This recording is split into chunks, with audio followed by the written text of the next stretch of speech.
So I'm Tessa. I'm one of the founders of Elephant Gin alongside my husband, Robin.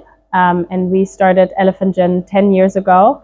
And our backgrounds are very diverse. So I come from a film background in film production, and Robin is originally from the accounting world.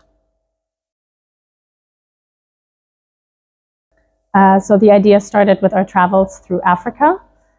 We independently from one another, we traveled through various places in Africa, including South Africa, Kenya, and Tanzania mainly. And there, the tradition, after a day out in the bush, you enjoy a sundowner drink. And the sundowner drink is usually a gin and tonic.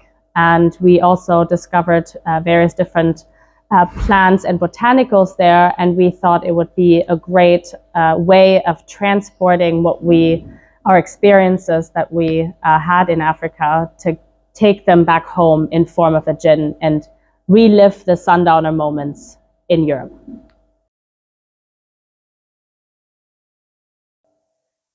So key success factors for us have always been quality. I think at the very beginning, we needed to create a product of quality and something that has a taste, and everything else comes after. So we put a lot of effort into actually creating the gin that we sell now. And that took a few years to come to this final product. And we really pride ourselves of keeping that quality at the distillery and through all of the activations that we do.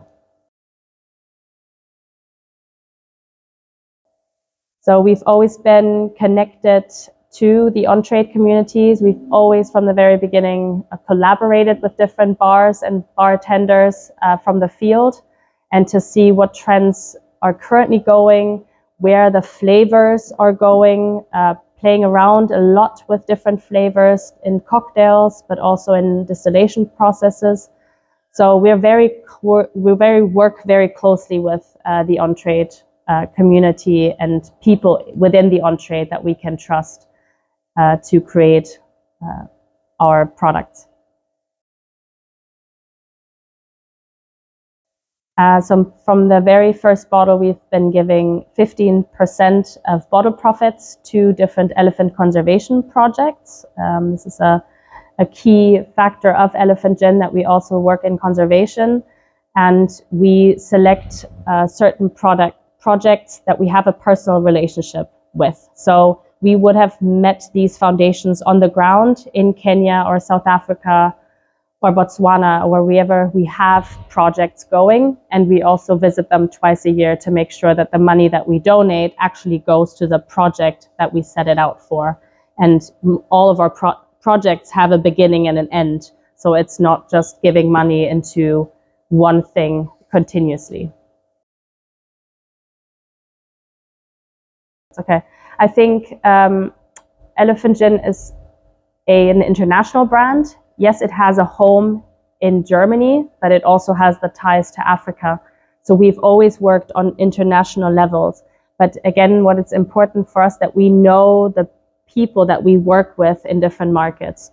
So even, we have select partners in various countries. And so when we enter a new market, we make sure that we have the right distribution partner that we work with, and who has an understanding of premium and premium spirits and premium gin products, and that we can sit in a portfolio alongside of other premium spirits.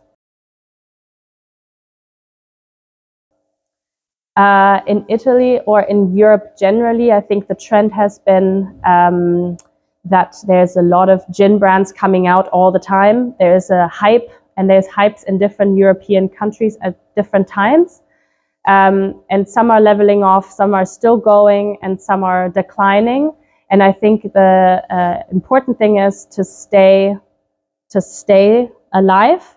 So I think it's sort of like the survival of the fittest, and you really need a good product and a story to be able to keep the gin, to stay on this gin level.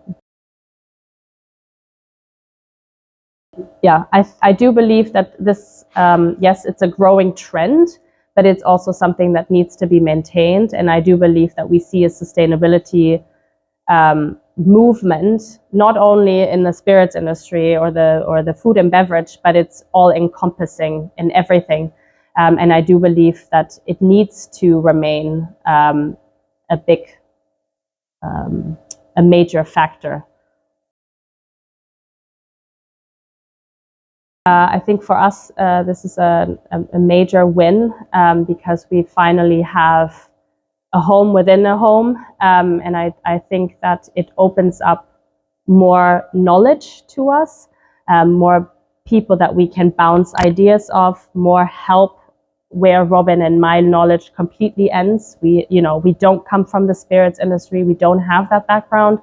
So any help that we can get on our way to, to where we want to head is very, very dear and special to us. So the goal is to work with the distribution partners and the partners that we have, a great working relationship with. We want to intensify these relationships. We want to stay in the markets that we are in. It's not about a global expansion to all countries, but it's really focused and working in the markets that we believe are the right markets for us. And also, we have already donated €1 million to elephant conservation, and we are on to the next million. So this is a very big part of us and will remain that through bottle sales, but also through activations that we can do, within the industry.